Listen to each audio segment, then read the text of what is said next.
Je vais parler avec le président Trump du Golan, de sa déclaration historique, de la Syrie, de la poursuite des pressions sur l'Iran, des sanctions supplémentaires déjà imposées et à venir, ainsi que de la coopération sans précédent en matière de sécurité et de renseignement. À la télévision syrienne, la chute du califat autoproclamé de l'État islamique passe totalement inaperçue.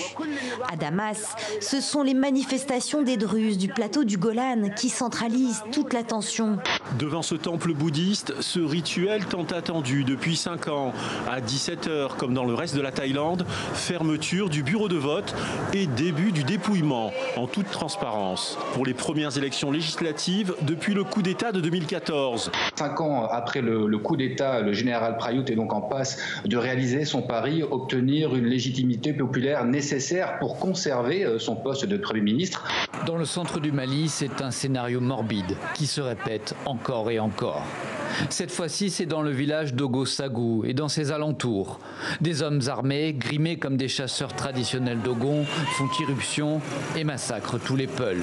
Déjà de faire du rock pendant très longtemps, c'était presque un acte politique. On était une femme parce qu'on devait sortir du foyer, du père, du mari.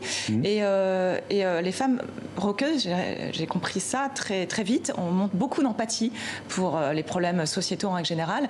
Elles sont aussi souvent féministes. Le Coran était pluriel aux origines et Mohammed le déclarait de manière tout à fait claire. Alors ça va complètement à l'encontre d'une situation qui s'est imposée progressivement, qui a fait qu'on est resté avec un texte, alors avec des petites variantes, mais un texte coranique qui est celui dit de Osman, qui est la version canonique. 4 hommes, mais un même destin, la fondation de la Chine moderne.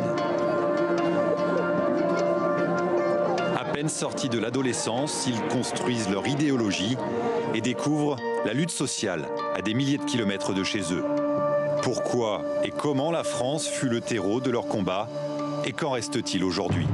C'est magique. Pourquoi? Parce qu'on fait quelque chose qui peut être vu à travers le monde partout. En Amérique latine, en Asie, au Japon. Je viens de Chine. Et j'ai découvert qu'ils connaissent mes films. En tout cas, pas tout le monde, parce que certains ils sont interdits.